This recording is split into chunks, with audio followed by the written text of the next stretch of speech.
I hate to say those kinds of people because those kinds of people are us.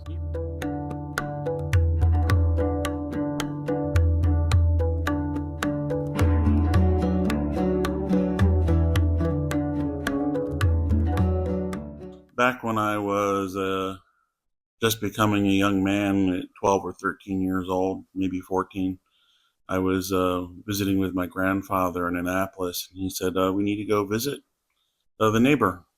He's not well." And this particular neighbor was always this very, in my memory, he had always been a busy man. He had mules that he would garden with. He had a um, hand plow that he used with his mules.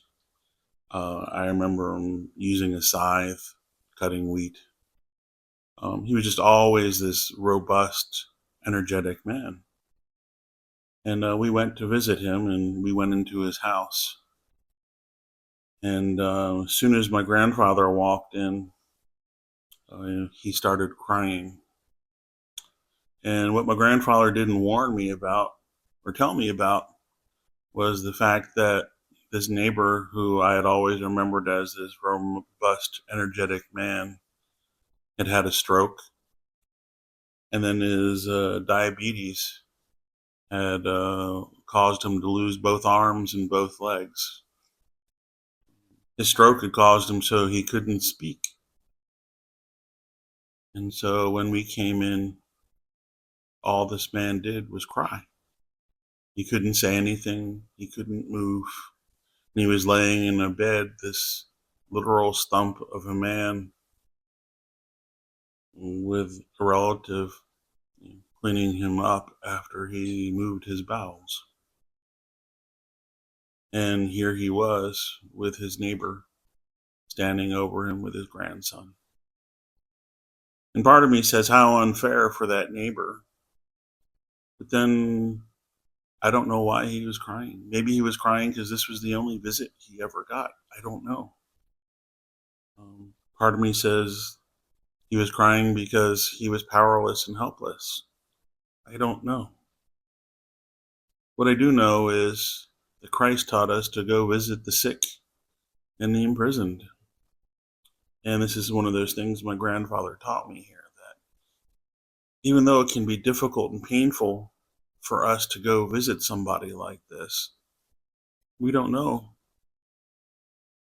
but it's probably doing them good. And I've thought about this often in my life about serving those that are in such need.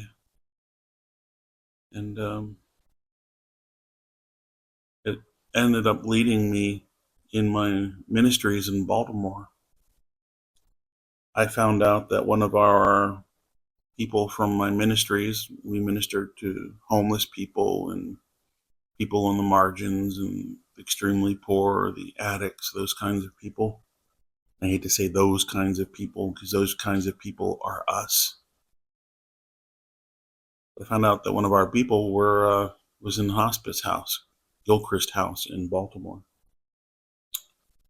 And I went to visit and I signed in the little log and found out that nobody had visited this man. Nobody had visited this man except me. And I went in, and like Mr. Bashir's, he had lost a leg to diabetes, but nothing else. And this man cried because I had been the only visitor. He said he thought he was going to die alone and unremembered. And I laughed and I said, I'll never forget you, because he was quite a character. And we laughed, and I made sure I visited him several more times before he passed. What I also did was I started going through the rosters there and finding all the other people who never had anybody come to visit them either. And so many of those people had no visitors when I came to visit them. They cried. And these weren't weeping tears of sadness or anything. This was tears of gratitude.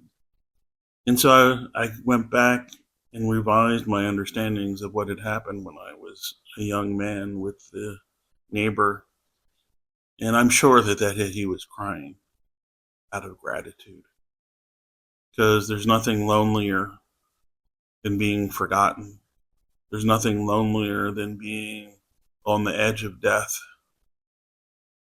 wondering if you mattered, and nothing makes you feel like nothing mattered than having nobody show up. So if you have the opportunity and you know somebody's in hospice, visit them. This is why Jesus says, you visit the sick, because they need our laughter, they need our love, they need to know for themselves that they're not forgotten. So I implore you all to think about that. You're not creating a hardship, you're not embarrassing them. And even though it may be difficult for you, difficult for your spirit to see somebody dying in bed, they need you. So, peace, blessings, and in all things courage, my friends. Be well.